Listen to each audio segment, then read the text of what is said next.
Halo teman-teman semua, perkenalkan aku Zahara, mahasiswa gizi angkatan 2024 Universitas Sriwijaya.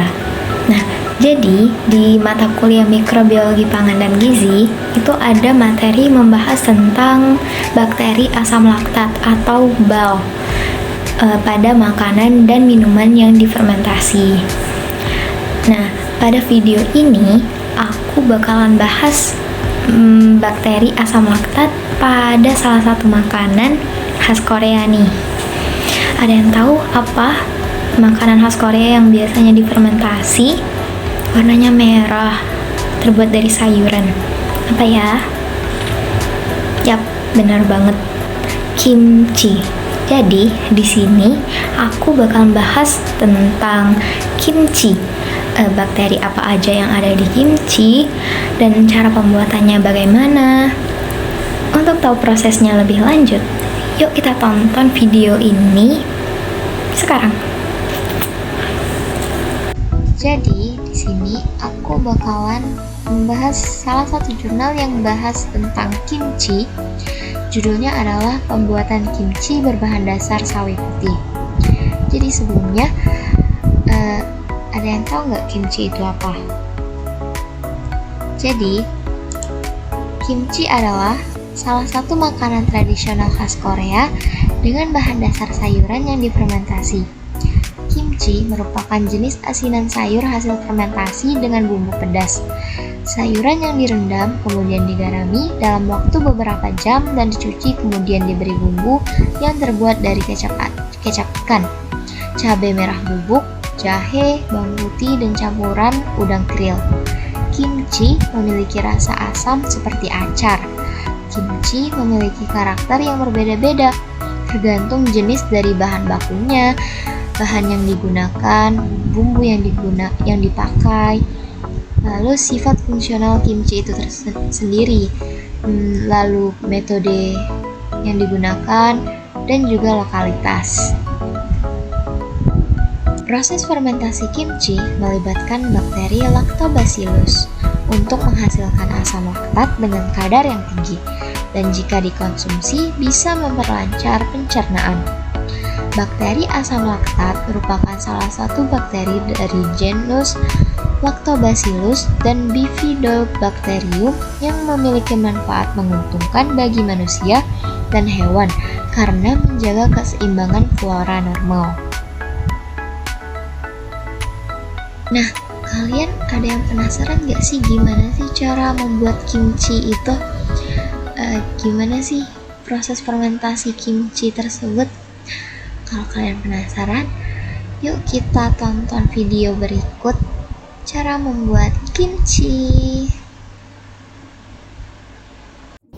Aku pikir bikin kimchi itu bakalan susah, tapi ternyata gampang banget. Cukup pakai bahan yang ada di rumah, udah jadi kimchi yang enak. Siapin sawi putih, potong-potong, taburin garam, campur rata semuanya, terus diemin sekitar 1 jam supaya sawi putihnya nggak keras. Sambil tunggu sawi putih, aku mau bikin bahan buat sausnya. Masukin tepung dan air, masak pakai api kecil sampai teksturnya kental kayak gini. Baru masukin bahan lain yang udah aku tulis. Kalau udah dingin, tuang ke wadah, campurin bumbu halusnya beserta lobak, wortel, daun bawang. Aduk semuanya. Kalau udah kecampur rata, kita cek sawi yang tadi. Make sure sawinya tuh lentur begini ya, dan jangan lupa cuci sawi 2-3 kali supaya nanti nggak terlalu asin. Step terakhir, masukin saus kimchi ke sawi. Yang sebenarnya ini bisa jadi fresh kimchi, tapi aku tetap mau ada hint asemnya. Jadi aku fermentasi 24 jam di wadah kedap udara. Dan karena masih ada sisa saus kimchi, aku juga bikin versi timun muda yang hampir nggak ada biji di tengahnya. Campur saus kimchi, masukin ke wadah, kita tunggu sampai 24 jam ke depan. Simpan di suhu ruang ya, nggak terkena sinar matahari. Dan ini kimchi yang udah jadi, tinggal tabur wijen, selesai. Setelah menonton video tadi, jadi paham kan gimana cara membuat kimchi? Jadi, ternyata di dalam jurnal ini dijelaskan bahwa di dalam kimchi itu terkandung sebesar 10-8 sel per gram bakteri dengan berbagai jenis mikroorganisme. Bakteri asam laktat yang terdapat di dalam kimchi yaitu Leuconostoc Pseudomesenteroides, Lactococcus lactis, Leuconostoc mesenteroides, Lactobacillus plantarum, dan Lactobacillus brevis.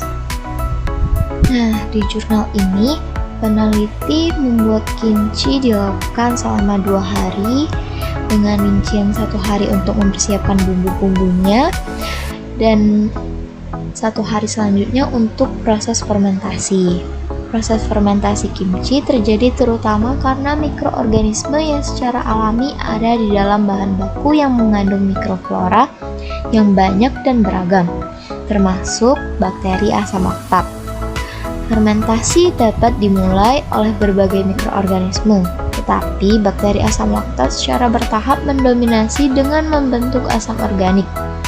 Banyak sekali faktor kimia, fisik, dan biologis yang berkontribusi langsung pada pertumbuhan mikroorganisme dan tingkat fermentasi.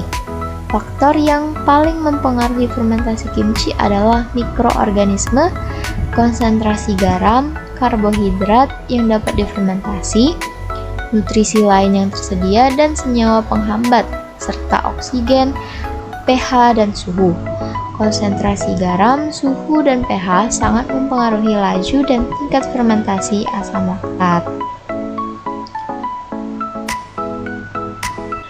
Nah, jadi setelah peneliti melakukan percobaan pembuatan kimchi dan juga setelah diuji organoleptik, maka hasil dari kimchi tersebut adalah rasanya itu asam, dominan pedas, baunya segar khas fermentasi, dan memiliki tekstur yang renyah. Jadi, itulah tadi pembahasan mengenai jurnal pembuatan kimchi berbahan dasar sawi putih.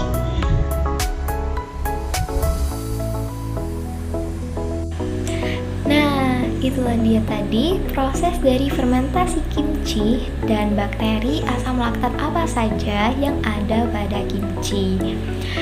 Semoga video ini jelas dan juga menambah wawasan kalian semua yang menonton video ini. Dan terima kasih kepada kalian semua yang sudah menonton video ini sampai akhir. Dan aku ucapkan terima kasih sekali lagi, dan juga